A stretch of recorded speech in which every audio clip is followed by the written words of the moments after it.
for today's video na pud si Cordapia, no? So nakita niyo diha nga si Cordapia mura gigukod.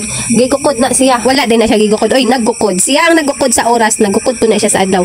Kay mugsaka naon niya ng adlaw perting inita di na pud mahuman ni ato ang buhat. Karong oras guys nga nag-voice over ko alas 6:28 na sa gabi niya ang gangis ni sabay po. Awa na si Cordapia gitwad-tuwaran na jud ang iyang mga bungkaluno, no?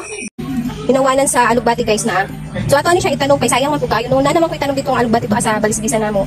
Karon ako suwayan nga ari diri sa ako ang garden. So nagbukbok na dai ko yuta guys na. Kay para medyo mahagog-hagog ito siya kay umaguwan dili siya matubigan. So magtanong na ta guys.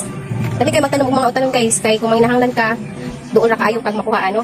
Yung pa jud mamedisina niya. Sure pa jud ka limpyo kay imo hamang tanom. O ni ato na ning sugdan ni ato ang pagtanom ani ato ang alugbati no kay aron mahuman na tagdali kay mudyo ni saka na gyud ang adlaw anong orasa ba. Kay tagas man ni ato ang tangkay sa ato ang alugbati aw ato sa laman ning putol-putol no kay ang lain naman po ni nato itanom unya tagas kayo. Ngano nakalugar man og pananom ni si Cordapia tungod kay adlaw nga Sabado manggud ni unya ni brand out ni siya ni orasa mao ni gana na lang sad putaan ni og pangnanom. Wa pa ni brand out aw asa ba ni Cordapia mangguna bitaw ay joke lang. Mangguna pud ta panagsaoy abi pa lang di ka mao. Ug wa pa ni pulin ako sa ko ang buhaton ani guys no asa ba pud si Cordapia makapangguna og sayo no. So pasalamat tay ko kay nako nasugo nga moy muhi kay dito sa buhan no nay mupulin ako kay nakapangguna ta nakapananong pa jud taong sayo. Kini mag content creator dayta no dili jud kayo lalim di ayo kay nga naman ang imong lawas ang imong oras mabahin.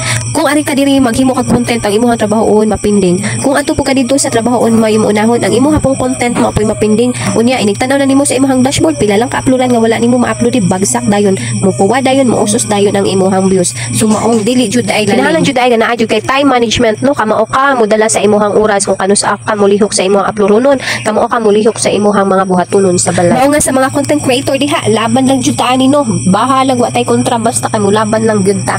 Wala man tay nagsugod na to ani pero nagpatuga-tugaman aw hala sige, kumbati gyud. Unya og muntag sad pud ta aw sayang masad pud kayo nga to ang mga nasugdan no. Mo trabaho no nga mo diretso ka og kahayahay, mo diretso ka og kaasenso. Ang tanan man jud mo agi man jud ka sa kalisod ug kakapoy.